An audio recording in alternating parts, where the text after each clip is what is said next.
पूर्ण परमात्मा पाप कर्म दंड को भी काट सकता है। अभी तक जिस भी संत व महापुरुष से मिले उन्होंने यही बताया कि पाप कर्म फल भोगने से ही समाप्त होगा। वो प्रभु कौन है जो पाप कर्म को काट देता है, वो काल के बंधन से छुड़वा देता है। उसका क्या नाम है, पूजा की विधि क्या है? कृपया अवश्य सुनिए जगत गुरु तत्वदर्शी संत रामपाल जी महाराज के अमृत वचन। जिसमें परमात्मा आते हैं हम उनकी सुनते नहीं और अपने उस अज्ञान के आधार से आश्रित रहते हैं। वही अमृतवाणी आपको सुना रहे हैं सच्चिदानंद घन ब्रह्म की वाणी, जो उस सच्चे परमात्मा ने, पूर्ण परमात्मा ने, सतपुरुष ने, कबीर साहब ने अपनी प्यारी आत्मा गरीबदास साहिब जी छुड़ाने वाले के अंतःकरण में फीड कर दी थी।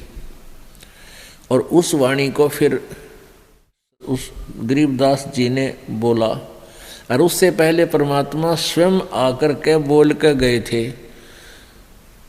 अपने मुखारविंद से। कबीर वाणी, कबीर सागर में जो लिखा हुआ ज्ञान, ये सारी मिलाकर कबीर वाणी है। तो वही सब कुछ परमात्मा ने पहले बोला था अपने मुखारविंद से, वो सच्चिदानंद घन ब्रह्म की वाणी है। समय आने से धीरे धीरे कुछ उसमें इन कबीर पंथियों ने ही उसमें कुछ मिश्रण कर दिया, कुछ उसको काट पीट दिया। उसको फिर सुचारू करने के लिए परमात्मा ने संत गरीबदास जी के माध्यम से उसके अंतःकरण में वो यथार्थ ज्ञान भर दिया। फिर उस प्यारी आत्मा ने अपने परमात्मा का साक्षात्कार करके सतलोक को देख करके आँखों देखा, फिर विवरण अपने मुखारविंद से किया। तो गरीबदास साहब जी कहते हैं, हम देखा सो साच है और सकल परपंच। गरीबदास जी ने कहा कि मैंने जो देखा परमात्मा को आँखों से वो सत्य है, बाकी सब उवाबाई बोल रहे हैं, किसी को ज्ञान नहीं, जो परमात्मा से परिचित नहीं हो पाए। आदरणीय गरीबदास साहिब जी ने अपनी अमृतवाणी में क्या बताया है? परमेश्वर और धर्मदास जी की वार्ता संवाद। दर्जन दे का रूप सैल वृंदावन कीनी, तहाँ मिले धर्मदास करत हैं बहुत अधीनी। बहुरंगी वरियाम कामनी कामी सोई, दर सतगुर का रूप धनी उतरे है लोई। एक जिंदे महात्मा का रूप बनाकर परमात्मा वृंदावन में सैर सपट्टे को गए और वहाँ पर धर्मदास जी मिले। एक भगत के अंदर विशेष गुण होता है, वो जो भी ऐसे तीर्थ स्थलों पर या कई धार्मिक अनुष्ठानों पर कोई व्यक्ति मिलते हैं आपस में, तो बड़े नम्र भाव से एक दूसरे से व्यवहार करते हैं। उनमें पिछले संस्कार ऐसे होते हैं। तो धर्मदास जी को जो परमात्मा मिले तो बहुत ही प्यार से, बहुत ही श्रद्धा से और नम्रता के साथ पेश आए। गरीबदास साहिब कह रहे हैं, बहुरंगी वरियाम कामनी कामी सोई, दर सतगुर का रूप धनी उतरे हैं लोई। धनी यानी कुल मालिक सबका परमात्मा कबीर जी एक सतगुरु का रूप बनाकर, एक तत्वदर्शी संत का रूप बनाकर इस पृथ्वी पर अवतरित हुए, सह शरीर आए। बहुरंगी वरियाम कामनी कामी सोई, दर सतगुर का रूप धनी उतरे हैं लोई।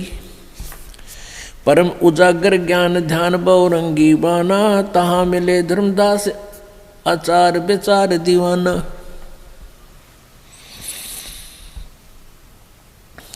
अब देखो प्यारी आत्माओं, उस परम पिता को कितना स्ट्रगल करना पड़ रहा है। आप तो बने दास और उस धर्मदास एक प्यारी आत्मा, एक जीव को स्वामी बोलते हैं। स्वामी क्योंकि उसने एक वेशभूषा बना रखी थी साधु संत की, वैष्णव संत की। तो क्या कहते हैं परमात्मा? धर्मदास जी से पूछते हैं, कौन तुम्हारी जात कहाँ से आए स्वामी? पूछे पुरुष कबीर धनी साहेब निकामी। परमेश्वर ने पूछा कि हे स्वामी जी, धर्मदास जी को कह रहे हैं, भगवान हे स्वामी जी, आपकी कौन सी जाति है और कहाँ से आप आए हो? तो धर्मदास जी क्या कहते हैं, हम वैष्णव बैरागी धर्म में सदा रहाई, सुधर न बैठे संग कल्प ऐसी मनमाही। अब क्या बताते हैं धर्मदास जी कि हम वैष्णव वैरागी हैं और सदा धार्मिक वृत्ति से रहते हैं, धर्म के कामों में व्यस्त रहता हूँ और किसी शूद्र को, छोटी जाति वाले को हम निकट नहीं बैठने देते, हम उनके संग नहीं करते, हम बहुत शुद्ध रहते हैं।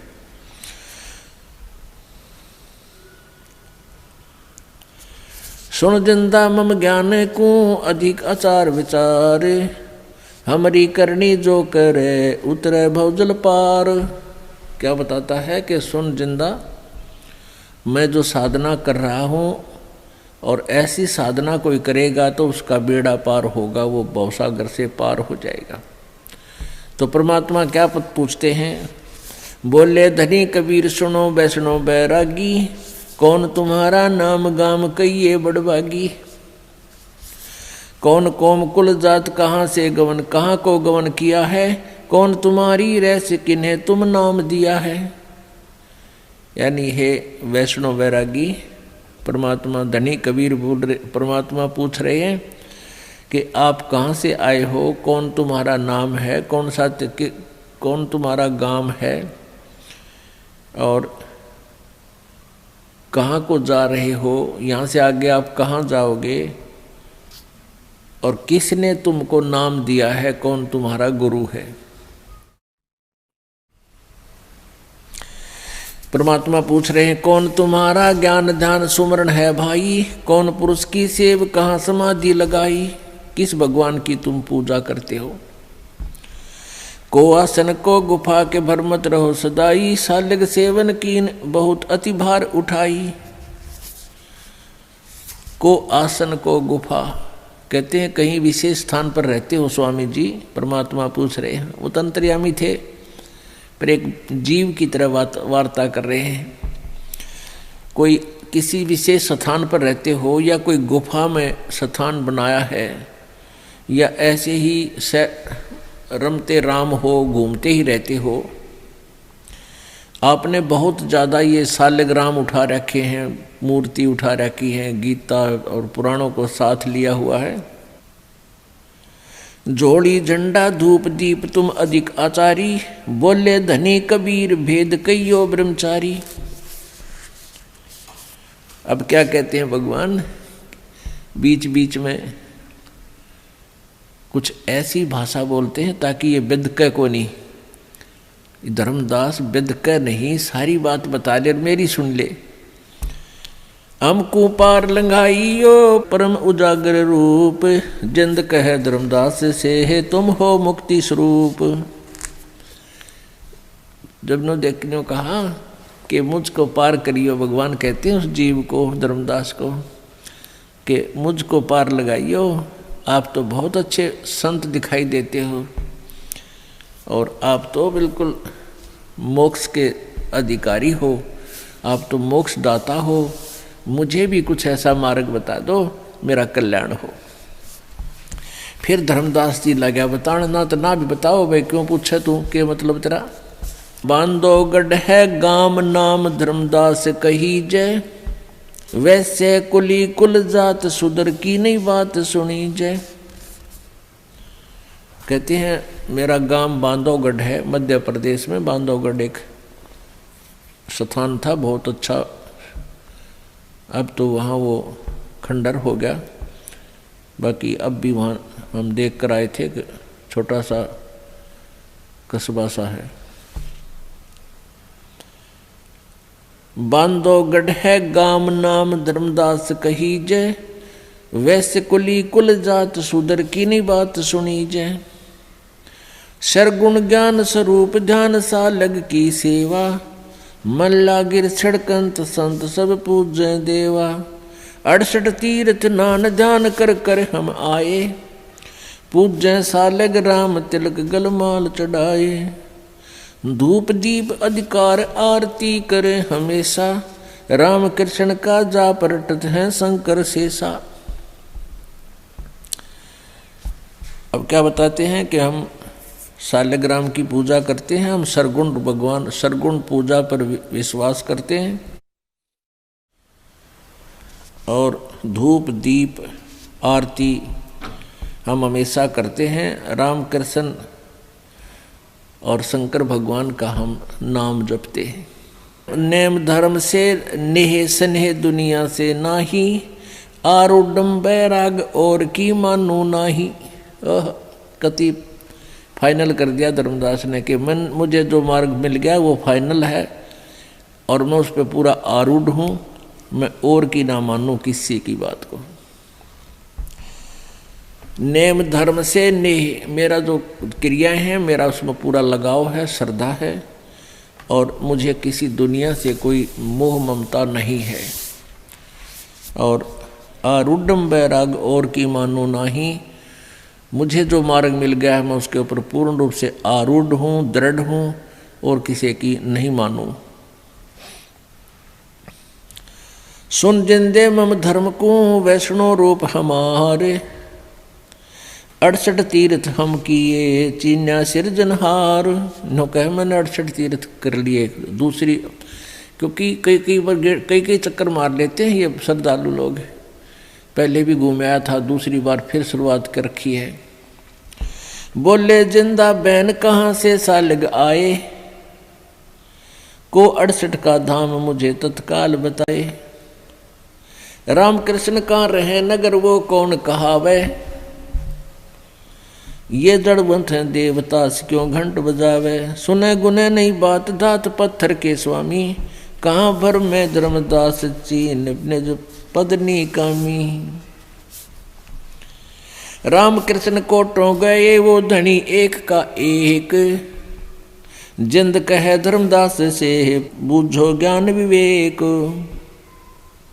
अब परमात्मा कहते हैं कहाँ है वो तेरे कृष्ण जी का स्थान, कहाँ श्री राम का स्थान है, स्वर्ग। और स्वर्ग तो असंख्यों बार नष्ट हो लिए, असंख्यों बार ये राम कृष्ण भी करोड़ों मर लिए और वो परमात्मा जिसका मैं मार्ग बताना चाहता हूँ वो एक का एक, वो आज भी वैसा ही है। राम कृष्ण कोटों गए, राम कृष्ण कोटों गए धनी एक का एक, जिंद कहे धर्मदास से बूझो ज्ञान विवेक। परमात्मा कहते हैं कुछ विवेक से काम ले, अड़का मत बैठे कि मैं नहीं सुनूं किसी की। ये राम कृष्ण तक करोड़ों मर लिए तेरे और वो मालिक एक का एक है जिसकी मैं ज्ञान बताने आया हूँ। बूझो ज्ञान विवेक एक निज निश्चम आनम, दूजा दो जगदात कहाँ पूजो पाषाणम। कहते क्यों पत्थर, अब तो विष्णु भगवान की मूर्ति ले रहा है छोटी सी, जिसका आगे घंटी बजाता है, ये कदे बोल रहे रहते हैं, कभी बात की तेरे से इसने, फिर क्यों माथा पचाई करता है नालायक इसके साथ में। मूर्ति बुरी नहीं बताई परमात्मा ने, जैसे सेब की मूर्ति है और सेब की मूर्ति तो मूर्ति ही है, वो सेब चाहिए अपन।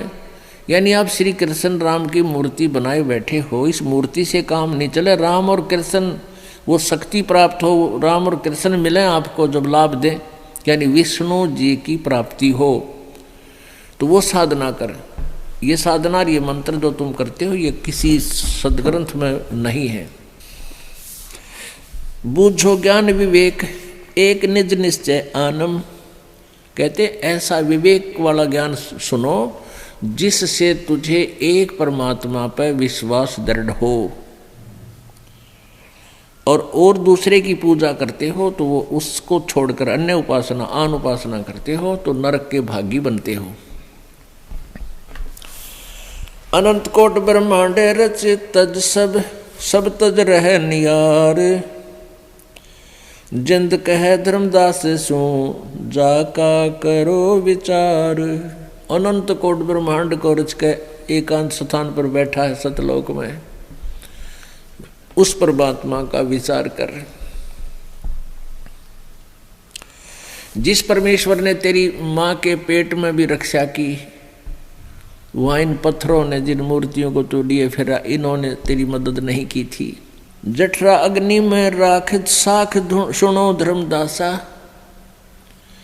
और तज पत्थर पाषाण छोड़िया बोधी आशा।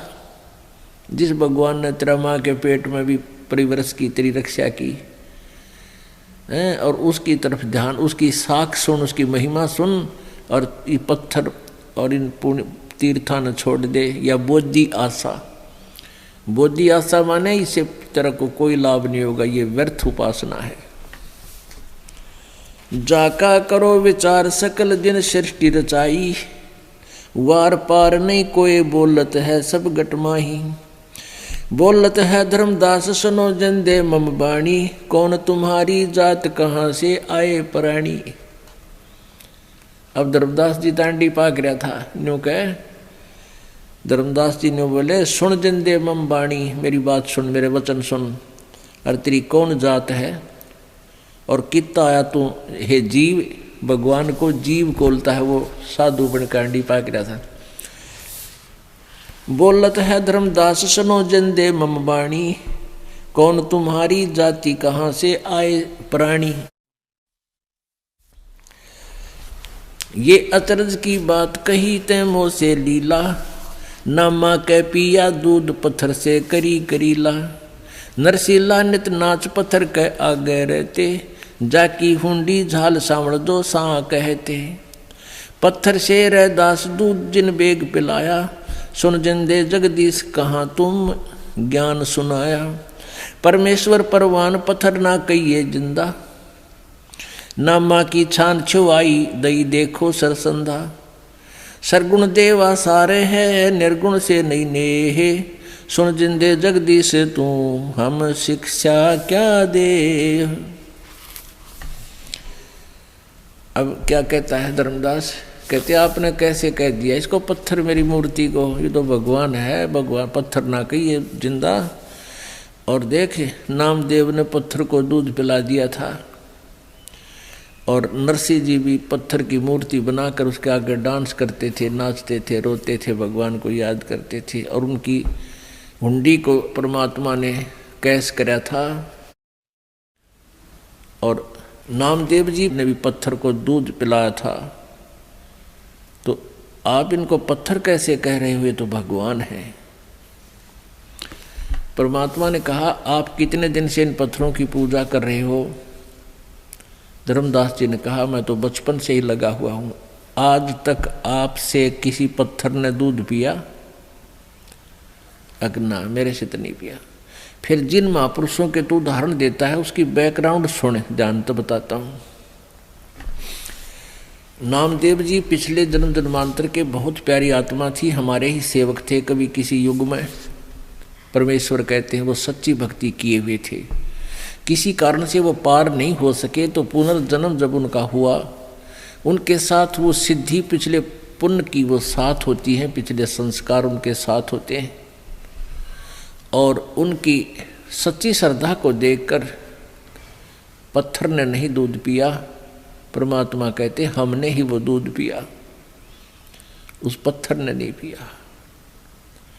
ऐसे ही नरसिंह जी की हुंडी भी हमने ही उसके पिछले संस्कारों के कारण उनको ऐसा ज्ञान दिया, उसने सब संपत्ति को वितरित कर दिया, दान कर दिया। उसके बाद फिर उसके किए हुए पुण्य के आधार से हमने ही उसकी हुंडी कैश की थी, उसका ड्राफ्ट कैश किया था नरसिंह जी का, परमात्मा करे।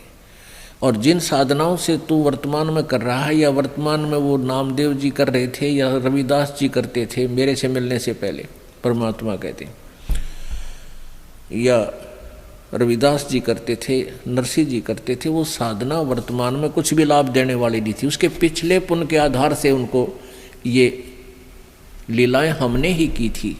जैसे एक टटीरी पक्षी है, और वो टटीरी पक्षी ने कुरुक्षेत्र के मैदान में अंडे दे दिए थे, अंडे उत्पन्न कर दिए। उधर से महाभारत के युद्ध का संयोग हो गया।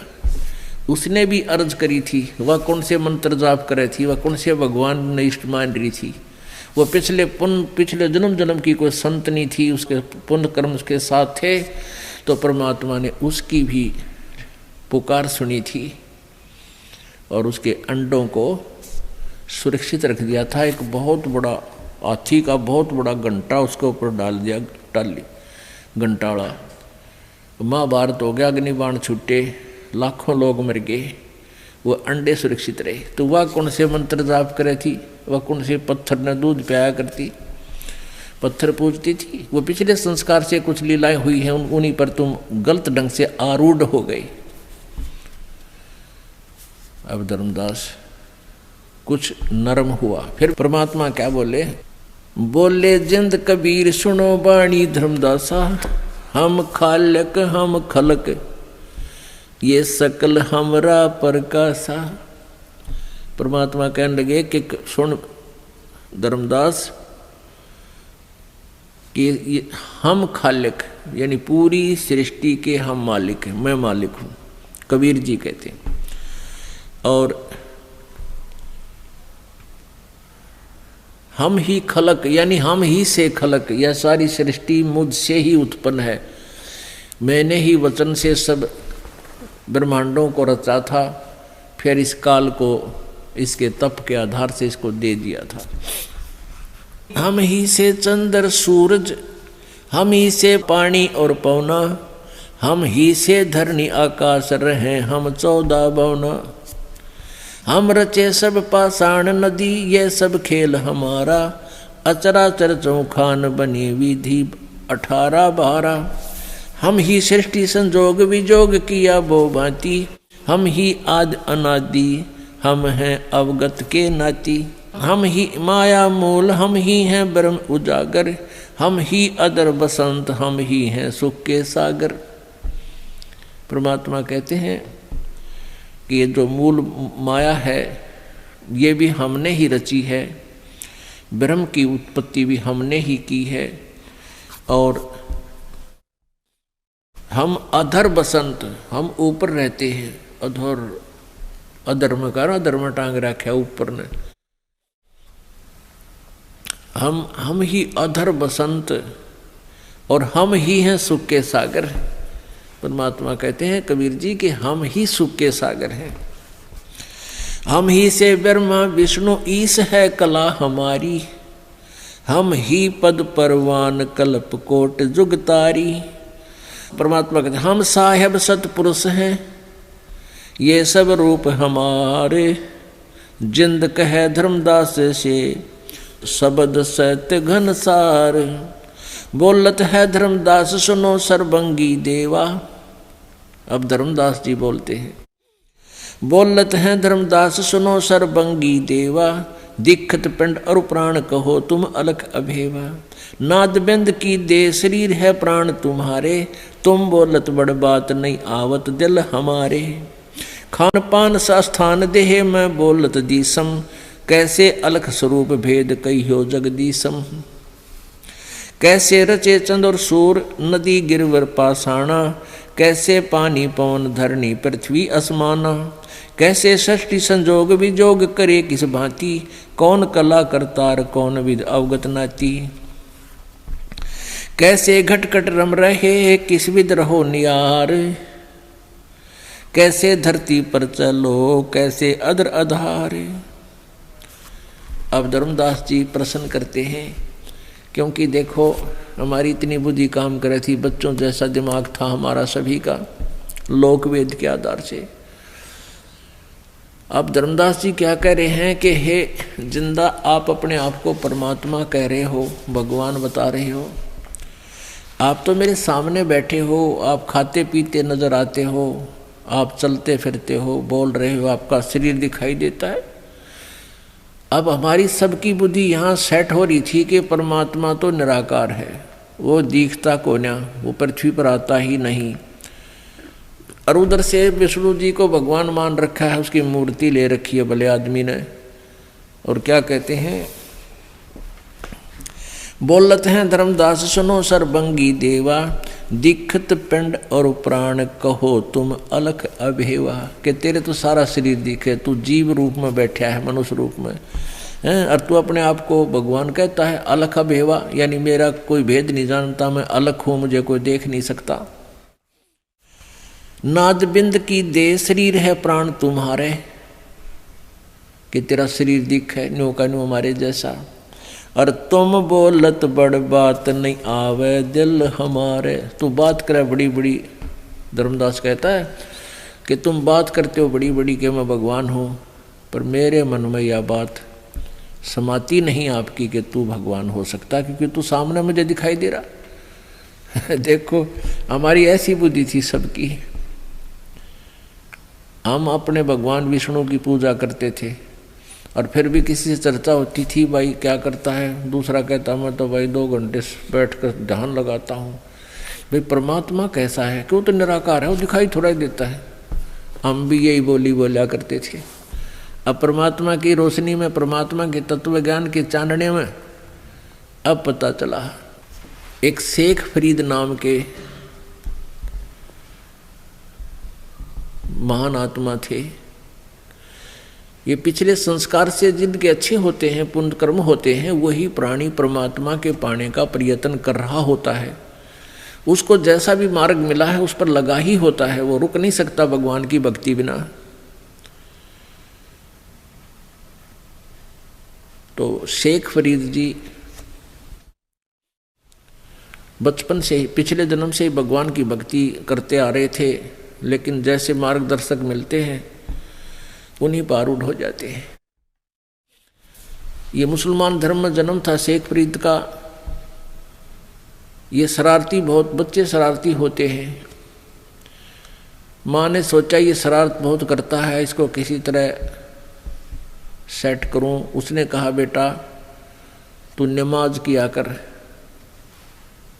अब शेख फरीद कहने लगे क्यों, किस लिए करूं, मुझे क्या मिलेगा, कि अल्लाह तुझे खजूर देगा। शेख फरीद जी को खजूर बहुत पसंद थे। वो कहने लगा माँ सचमुच अल्लाह मुझे खजूर देगा? हाँ देगा। आज अल्लाह ने खजूर नहीं दिए तो कभी नहीं करूँगा फिर मैं नमाज। कहाँ बेटा। अब उसकी एक चद्दर बिछा दी और कहा, और नमाज उसने के करनी आओ थी। नो बोला नो कहते रहना बेटा। माँ ने कहा अल्लाह खजूर दे, अल्लाह खजूर दे। तो उसने चद्दर बिछा दी, वो करता रहा अल्लाह खजूर दे। माँ ने इतना अपना जो घर का कार्य था, बर्तन साफ कर लिए, को लीपा पोती कर ली, और उसके एक पत्ते में लपेट कर थोड़े से खजूर, कोई वृक्ष के पत्ते में, पीपल के पत्ते में खजूर लपेट कर और उसकी चद्दर के नीचे रखाई। अब जो माँ का काम हो लिया, जब ने कहा कि भाई शेख बेटा शेख फरीद, माता जी आजा अब नमाज बंद कर दे। अच्छा। तो भाग्य आया, कहने लगा माँ तू तो झूठ बोलती थी, अल्लाह ने खजूर तो दिए नहीं। चद्दर के ऐसे थोड़ा देते हैं भगवान, वो गुप्त देते हैं बेटा। चद्दर के नीचे दे, कहीं रखे जरूर रख गए होंगे वो अल्लाह। उन्हें चद्दर उठा के देखी, वो खजूर पा के कूदता फिर खा पी के। फिर ने बोला माँ ये फिर कब करनी है नमाज? अब प्रतिदिन माता ऐसे ही कर दे, वो अपना खजूर खजूर करें जा, अल्लाह खजूर दे। माँ इतने काम कर ले, उसके नरे उलाने आया करते, वो पीछा छूटा। एक दिन वो खजूर रखड़े भूल गई चद्दर के नीचे, 5, 7, 10 दिन के बाद। और वो उठा तो माँ का ध्यान आया किसने, तो माँ ने कह दिया भाई ठीक है बंद कर दे नमाज। वो एकदम उठा, चद्दर उठाई, और माँ सोच गई कि आज मैं खजूर रखना भूल गई। और ये ऐसा नालायक से कभी नमाज नहीं करे, कभी नहीं टकेगा, ना मेरी सुनेगा। बहुत चिंतित होगी। वो क्या देखती है कि वो खजूर खाता हुआ आ रहा है। माँ ने कहा बेटा ये खजूर कहाँ से लाया तू? हक माँ प्रतिदिन अल्लाह देता है, चद्दर के नीचे रखे थे। अब माँ समझ पड़ गई, आज मैंने रखे को नहीं, खजूर नहीं थे, ध्यान नहीं आया इस बात का। वह भाई माँ के बच्चे नहीं, सचमुच खजूर इसने नीचे पाए होंगे। कहने लगी सच्ची बता कौन दे गया? हकमा देख आज दिखाऊंगा, देख ये पत्ते रखे, इनमें रखे थे। तो पुण्यात्मा ऐसे कृषि में परमात्मा पिछले पुण्य से अपने बच्चों के लिए करता है। फिर उस बच्चे की दृढ़ विश्वास बना और माँ का भी दृढ़ विश्वास भगवान पर हो गया। कुछ दिनों के बाद ऐसे संस्कारी प्राणी घर त्याग देते हैं, क्योंकि ज्ञान बिना, ज्ञान होता घर में भी रह सकते हैं, भक्ति घर पे रह के भी की जा सकती है, लेकिन ज्ञान ना होने से परमात्मा पाने के लिए वो घर त्यागना ही उचित समझते। अब कहते हैं आसमान से गिरा खजूर में अटका, वहाँ जाकर के बाहर भटक रहे थे तो परमात्मा पाने के लिए, तो उसने आगे एक तपस्वी संत मिल गया जिसका बहुत बोलबाला था, कुछ सिद्धियाँ थी उसके पास। और सिद्धि इस जीव की सबसे बड़ी दुश्मन होती है, उसे कुछ करामात हो जाती हैं, जनता उनके पीछे हो जाती है, आप भी नरक में और अनुयायी भी नरक में। ये काल का भयंकर जाल है। अब उस महात्मा में कितनी सिद्धि करामात थी, शेख फरीद वहाँ रहने लग गया घर त्याग का आश्रम में। वहाँ प्रतिदिन प्रत्येक 5-7 भगत रहते थे उनके सेवक, तो उनकी आपस में भाई खेचातानी ना हो, उनके प्रतिदिन सेवा बांट दी थी।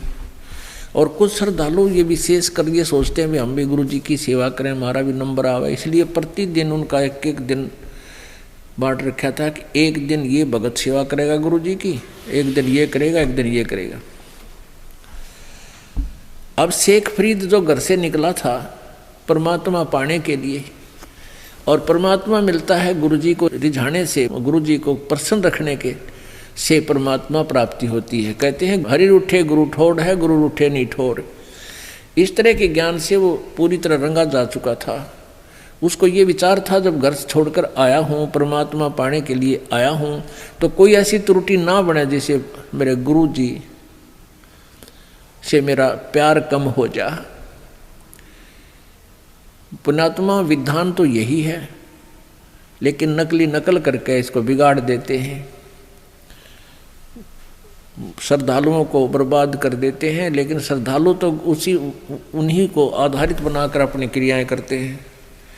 कबीर परमेश्वर जी भी कहते हैं सतगुरु के दरबार में मेरी थर थर कांपे दे, ना जानू किसी बात पर मारो टूट न जावे ने। कि सतगुरु के दरबार में इसलिए डरते रहते हैं कि परमात्मा किसी बात से हमारा प्रभु से प्यार कम ना हो जा, गुरु जी से लगाव कम ना हो जा, इस आधार से।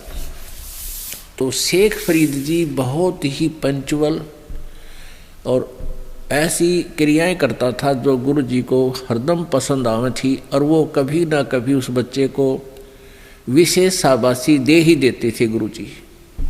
इससे दूसरे रहने वाले सेवकों को ईर्षा बन गई, जो दूसरे सेवक वहाँ रहते थे उनको ईर्षा बन गई कि गुरु जी तो भाई इस फरीद ने जो है सबसे ज़्यादा महत्व देने लगे, और कोई ऐसा तरीका ढूंढो जो ये गुरु जी के दिल से गिर जा।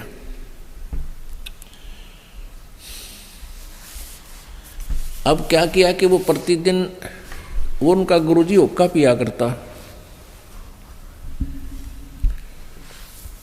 अब एक ही भगत की सारी ड्यूटी होया करती, उस दिन कपड़े भी धोएगा,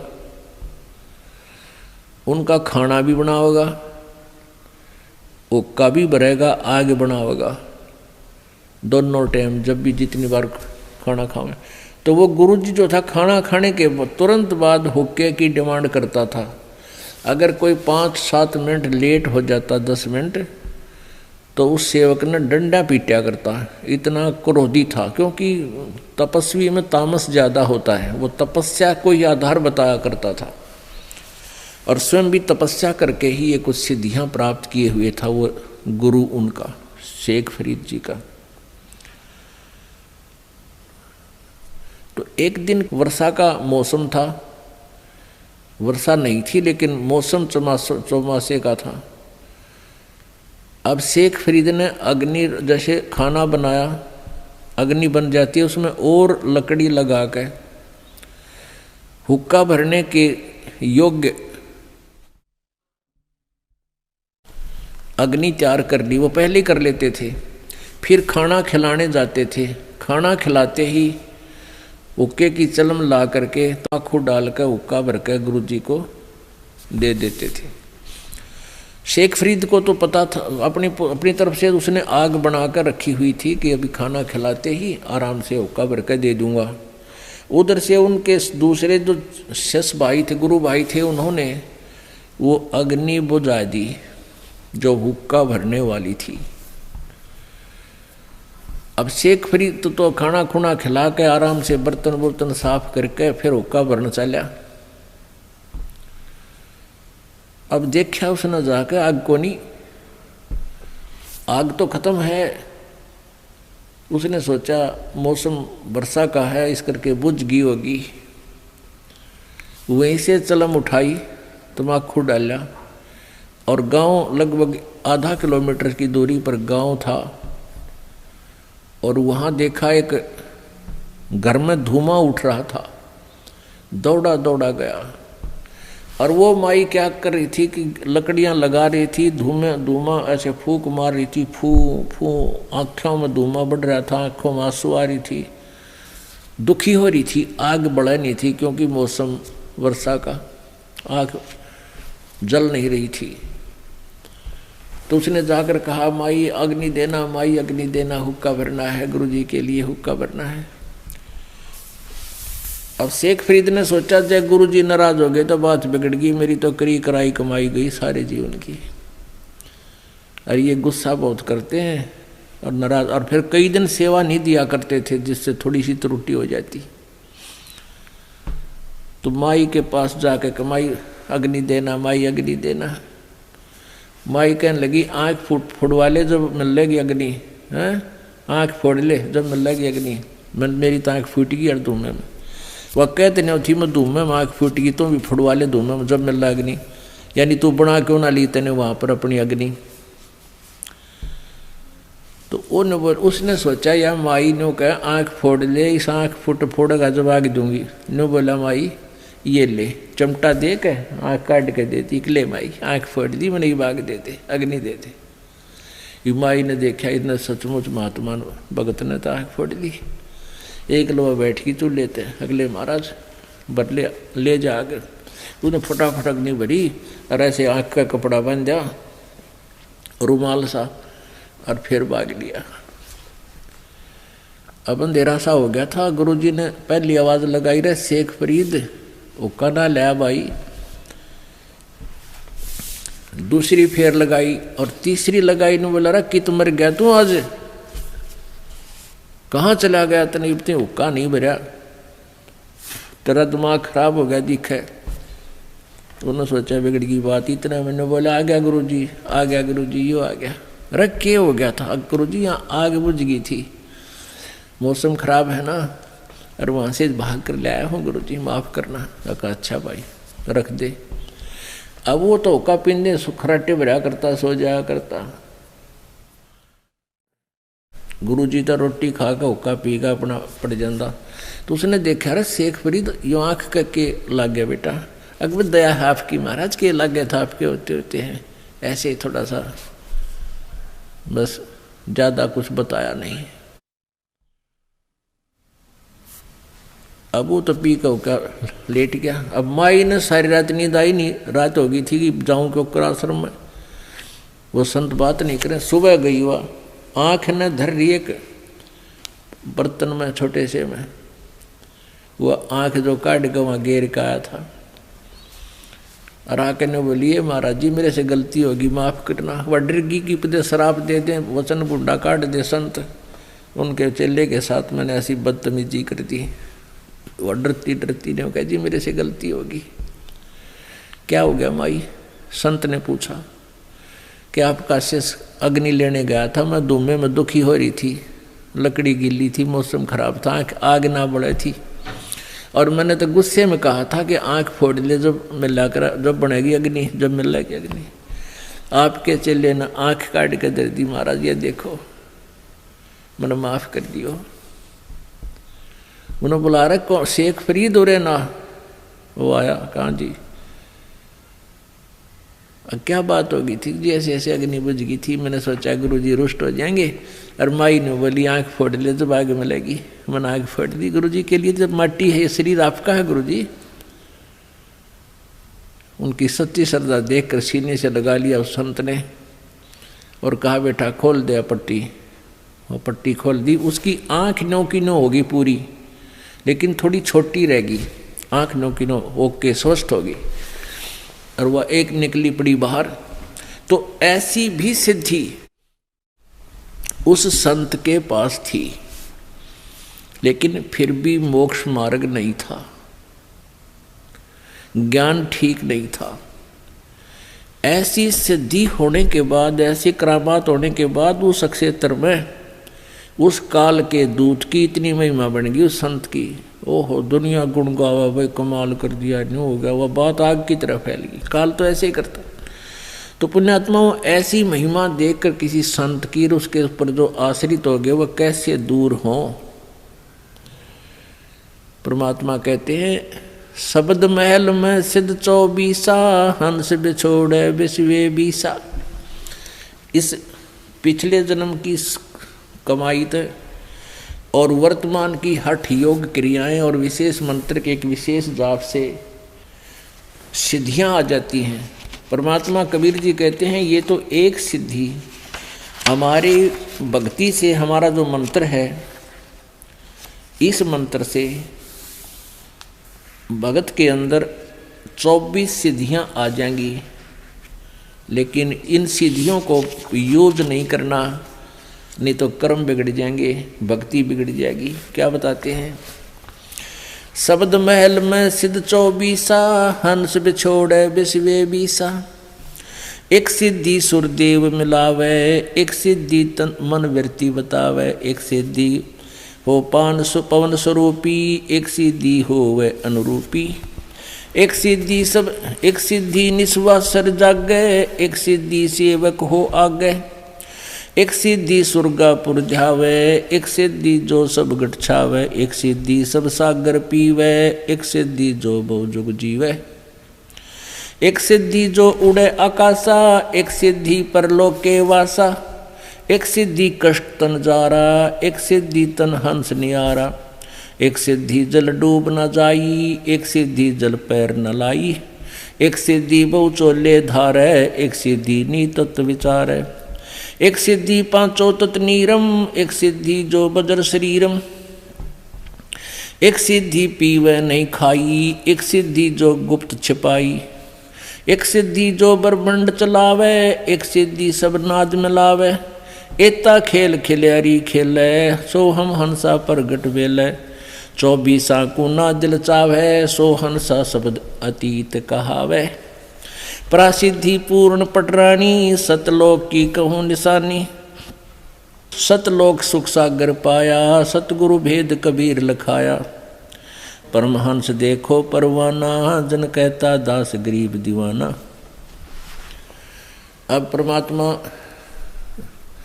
की महिमा सुनाते हुए गरीबदास जी ने कहा कि परमेश्वर कबीर जी के इस मंत्र में, जाप में, साधना में ये 24 सिद्धियां आ जाएंगी। और इन 24 को ना मन चावे, सो हंसा शब्द अतीत कहावे। उसके ऊपर भक्ति की कमाई उसकी सुरक्षित रहेगी, जो इन 24 सिद्धियों को भी नहीं चाहेगा। कौन कौन सी सिद्धि अभी आपको गिनवाई हैं? शब्द महल में सिद्धि 24, अंश बिछोड़े विश्वे 20। अभी तक आप जी ने 8 सिद्धि सुनी है। ये भगवान शंकर के पास निधि हैं, सिद्धि हैं। इन्हीं में से एक आधी सिद्धि जो तप साधना करते हैं, इन पुजारियों को दे देते हैं। उस एक हल्दी की गांठ पर ये पंसारी बन जाते हैं। अब परमात्मा कहते हैं, हमारे इस मंत्र में 24 सिद्धियां आ जाएंगी, जो इन ब्रह्मा विष्णु महेश के पास भी नहीं है। और ये तुम्हारी दुश्मन हो जाएंगी यदि तुमने इनका प्रयोग करना शुरू कर दिया। इनका नहीं प्रयोग करना, ये तो बाई प्रोडक्ट है आपका, भक्ति का बाई प्रोडक्ट है सिद्धि। हमने भक्ति चाहिए। और जैसे ये समझ लो, गेहूँ बनाते हैं ना, उसमें बुरड़ी हो जाती है, वो यूजलेस होती है। उनमें एक आधा दाना भी होता है, थोड़े बहुत गेहूँ भी होते हैं, पर वो यूजलेस। ये सिद्धि साधना तो बुरड़ी समझ लो। हमने अपनी कणक सुरक्षित रखनी है, सत भक्ति सुरक्षित रखनी है। इसका सिद्धियों से कोई लेना देना नहीं रखना। कौन कौन सी सिद्धियां बताते हैं? एक सिद्धि सुरदेव मिलावे, एक सिद्धि मन वृत्ति बतावे। ये सिद्धियां होती हैं जो आपके मन में क्या सोच रखा आपने वो बता देगा सामने वाला। उसके एक वो मन की वृत्ति बताने वाली सिद्धि जिसने अपनी कंप्लीट कर रखी है, साध रखी है। एक बार हमारे ताऊ के लड़के की भैंस चोरी होगी, तो किसी ने बताया कि वहाँ इधर गुड़गांव साइड में एक मुसलमान है और वो जाति बता दी है चोर का नाम। तो उसने वो वहाँ गए 5-7 हमारे घर वाले, उसने कहा कि तुमने जिस पे शक है उसका नाम लिख लो और उसके साथ साथ और 10 नाम और पर्चियाँ बना लो। एक तो उसकी हो जिसके ऊपर तुमने शक है और बाकियों की 10 के 9 के नाम और लिख दो। 10 पर्ची यहाँ डाल दो, मैं अपने आप उठा के दे दूंगा, वो चोर होगा। अब उन घरवालों को किसी एक पर शक था, उसका नाम लिख दिया। सबके जितने सेव वहाँ गए थे सबके मन में यूँ था कि यूँ पक्का चोर है, और वो पर्ची डाली, उसने वह ये पर्ची उठा के दे दी। वह मन की वृत्ति जाने था कि किसके बारे में सोच रहे हैं ये चोर। सब खुश हो गए, वाह भाई वाह, बड़ी बात है, तो कति सच्ची बात होगी भाई, देखा ना हम भी सोच रहे थे, इसने वह बता दी। वो आके पुलिस ने कहा था भाई अपना नाम बता दो, किस पे शक है, उन्होंने बता दिया यूँ चोर है। पुलिस ने उसको पूछताछ की, धमकाया खुरकाया, पुलिस ने कहा भाई यूँ चोर नहीं है। फिर उन्होंने किसी और पर शक कर लिया कि शायद वो है भाई पक्की बात, वो उस दिन वहाँ खड़ा था, ऐसे रात में वहाँ खड़ा था, उसने देखा था। तो वो फिर किसी दूसरे और के पास गए, एक ऐसा ही बकवाद करनी है, तो उसने भी यही कहा। ऐसे ही उन्होंने उसका नाम लिख दिया, जिस पे शक था 9 और लिख कर डाल दिए। उसने वह पर्ची निकाल दी जिस पर उन हमारे घर वालों ने शक था, वो नाम निकाल के दे दिया यूँ चोर है। अब फिर उन्होंने फिर आगे पुलिस को बताया कि यूँ पक्का चोर है भाई, तुम कित पूछ का एक ऐसे ऐसे वहाँ। तो पुलिस वाले बोले ये बात नहीं जचती। उससे भी पुलिस ने पूछा था अच्छी की, लेकिन वो भी चोर नहीं था, वो बहस नहीं पाई। और वो जाते बताते जो मन में सोचते ये बकवादे हैं, किसी ने सच्ची भी हो जाती है उनकी, तो 20 जगह गुण गा दे, हमारी तो सच्ची बता दी थी उसने। तो पुण्यात्माओं, ये ड्रामाबाजी हमने नहीं करनी चाहिए। तो क्या बताते हैं, एक सिद्धि निस्वासर जागे, एक सिद्धि सेवक हो आगे। मेरे मामा जी का गांव है खेड़ी दमकन सोनीपत में, और वहाँ एक गीसा पंथ का एक गीसा साहिब जिसको परमात्मा मिले थे, उसी का एक गीसा दास संत का ही शिष्य नेक्की राम जी था। उसने गीसा साहिब जी की वचनों को आधार ना मानकर संसारिक जो आम लोकवेद के आधार से हठ योग करना शुरू कर दिया। उस हठ योग से उसमें सिद्धि आ गई, नींद ना हो, उसने दिन रात जागता रहता था। तो वहाँ एक आश्रम बना हुआ है, उस आश्रम की स्थापना होने का कारण जब हमने पूछा तो बताया वहाँ के व्यक्तियों ने कि नेक्की राम जी यहाँ एक बनी सी थी, वन था छोटा सा, उसमें बैठ गया आके और ज्ञान प्रचार करे और दिन रात जाग गए। तो वहाँ 1-2 सेवक रहने लगे। उन्होंने कहा यो महात्मा जी ना दिन में सोता ना रात में। तो लोगों ने छुप कर देखा कई दिन तक, अगवे सचमुच ना दिन में सोता ना रात में सोता, ये तो महाराजा पड़ा है। उसका उड़े एक आश्रम बना दिया, मंदिर बना दिया, उसकी पूजा शुरू करने लगे हैं, और आज कुछ भी कोई ना उसका पल्ले। तो इस प्रकार हम भ्रमित हो जाते हैं। एक सिद्धि निस्वासर जागे, एक सिद्धि सेवक हो आगे। जैसे आपको हम कई बार सुनाते हैं कथाएं, उदाहरण देते हैं कि ये मन जो है ये एक भूत समझो, और इसको यदि भक्ति पर लाए रखा तो ये ठीक से, अगर इसको भक्ति पर नहीं लगा तो बकवाद सूझता है, कोई और कोई उत्पना कोई गलत काम करवाता है, पाप की तरफ दौड़ता है, हमारे जान का खतरा बनता है। तो इसके लिए किसको कैसे कंट्रोल करना चाहिए, इस मन को, इसको परमात्मा के नाम पर लगाए रखना चाहिए। तो इसका उदाहरण देते हैं हम कई बार तो आपको ये कथा सुनाते हैं। एक साधु था और उसने ये सिद्धि कर ली। उस सिद्धि से क्या होता है कि किसी पितर को या किसी प्रेत को कंट्रोल कर लेते हैं।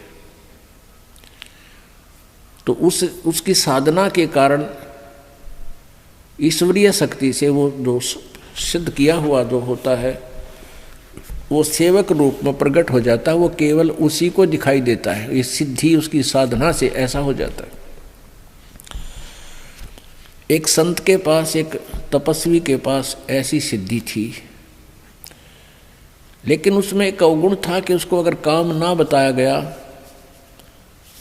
वो सेवक प्रकट हो जाता था तो सिद्धि से, तो नहीं तो वो फिर उसको हानि कर देता। एक से संत ने वो सिद्धि आती थी, उसने अपने चेले से भी वह सिद्धि करवा दी। लेकिन उस गुरु ने कहा चेले से, शिष्य कि भाई मेरी अब्सेंस में, मेरी अनुपस्थिति में इस सिद्धि का तू प्रयोग मत करना। अब कुछ दिन के बाद गुरुजी चले गए सैर सपट्टे को कहीं दूसरे जगह पर। पीछे से चेले ने सोचा जो सिद्धि मैंने की है इसको परीक्षण तो करके देखूं। उसने वो सिद्धि प्रयोग कर दी। सामने एक जंद खड़ा हो गया, एक प्रेत सेवक बनकर कहने लगा, महाराज बात सुन ले, यदि मुझे काम बता और काम नहीं बताओगा तो तेरी गर्दन दाबूंगा, मैं तुझे मारूंगा। तो चेले ने सोचा भाई काम बता दिया, बर्तन साफ कर दिया, बर्तन साफ कर दिया मिनटा में। आटा मांग लिया 10 मिनट में आ लिया। 2-4 काम बताए वो मिनटा में कर दिया। उन्हें सोची अच्छा मेरा भाई, और काम ना बताऊंगा तो मेरी गर्दन दबाओगा, मारेगा। उसने गुरुजी को याद किया, एक मर गया मैं तो आज गुरुजी गलती होगी। इतने वो गुरुजी आ गए। वो गुरुजी कहने लगे, रे क्या हो गया गुरुजी, ये मन मारेगा, ये ऐसे ऐसे खड़ा है, ये देख यूँ खड़ा, और काम बताऊँ हूँ जब वह कर देता है मिनटों में। तो गुरुजी ने कहा, मैंने तेरे से मना किया था बेटा, मेरी एब्सेंस में प्रयोग ना करना। पर एक काम करी, इसने कह दे कि बांस ले आ, बहुत लंबा बांस ले आ। वो बांस ले आया। गुरुजी बोले इसको कह दे कि इसमें ज़मीन में गाड़ ले, खड़ा कर दे। उन्होंने ज़मीन में गाड़ दिया। तो गुरुजी बोले इसको कह दे कि इस बांस पर चढ़ने जा, उतरे जा, काम होगा जब मैं तेने बुला लूंगा ना, तू अपना यूँ काम लगा रहे।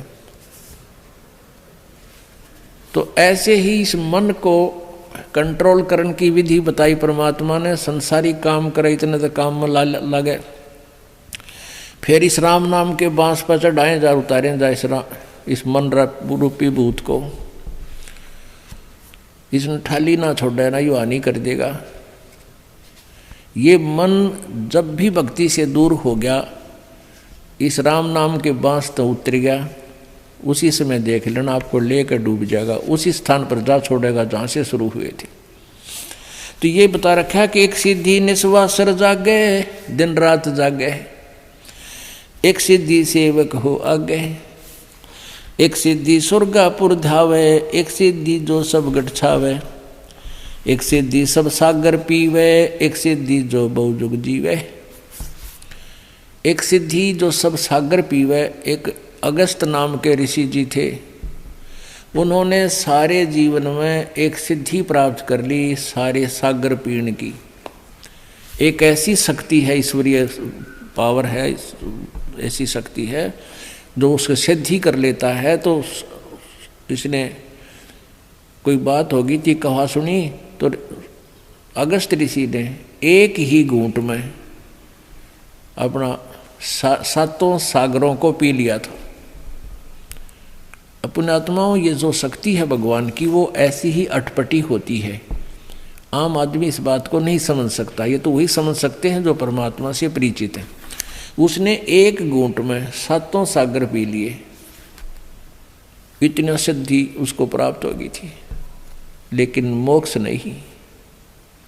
फिर प्रार्थना करने पर कहते हैं वापस उसने कुरला कर दिया, सारे सातों सागर फिर परिपूर्ण हो गए। ये ऐसा हो जाता है क्योंकि ये पूरी ब्रह्मांड सारे बीज रूप में ही थे और परमात्मा के पास सुरक्षित थे, परमात्मा के ही देन थी, परमात्मा ने इनको बनाया था। ऐसा हो सकता है। लेकिन कहने का भाव यह कि ऐसी सिद्धि सातों समुद्रों को पी लेना और फिर भी मोक्ष नहीं, ये सिद्धियां होती हैं। एक सिद्धि कष्ट तन जा रहा, एक सिद्धि तन हंस ने आ रहा, एक सिद्धि जल डूब न जाई, एक सिद्धि जल पैर न लाई।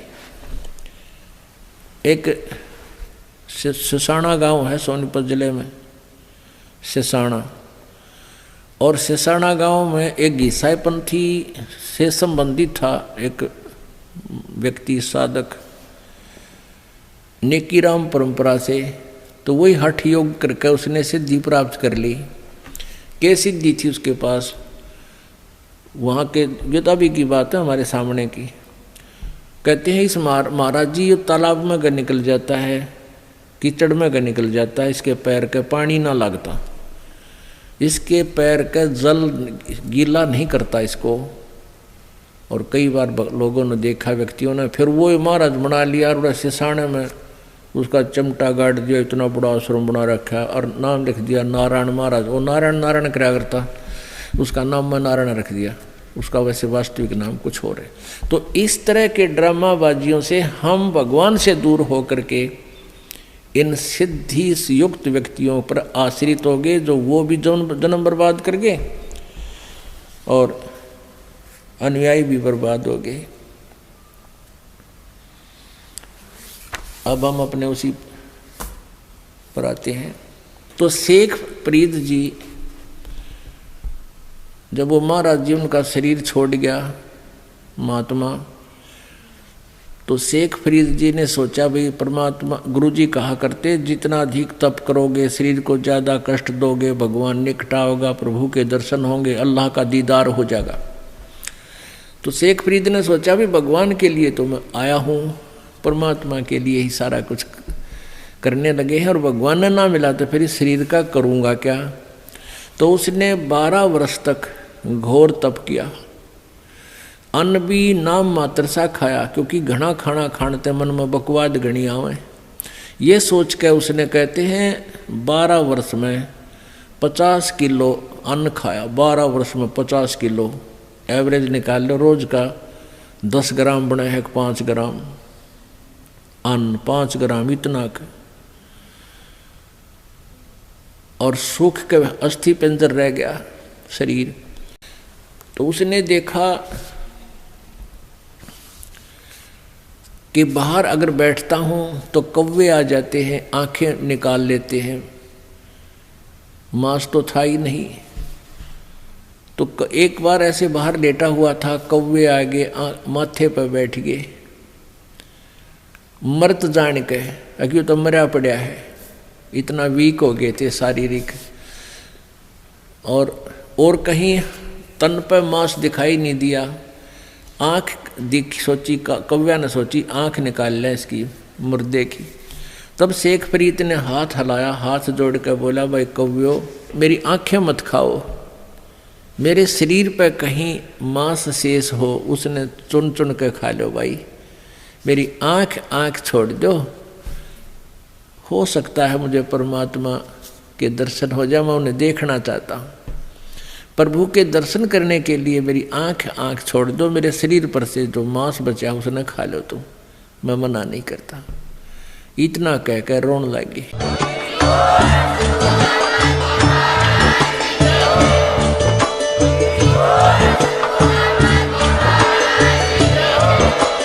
आप सुन रहे थे जगत गुरु तत्वदर्शी संत रामपाल जी महाराज जी के मंगल प्रवचन। अधिक जानकारी के लिए विजिट कीजिए हमारी वेबसाइट www.jagatgururampalji.org। संत रामपाल जी महाराज जी के शुभ आशीर्वाद से पूरे विश्व भर में 500 से भी ज्यादा नाम दीक्षा केंद्र हैं, जिन पर संत रामपाल जी महाराज जी द्वारा ऑनलाइन निःशुल्क नाम दीक्षा दी जा रही है। अपने नजदीकी नाम दीक्षा केंद्र का पता करने के लिए संपर्क करें 8222880541।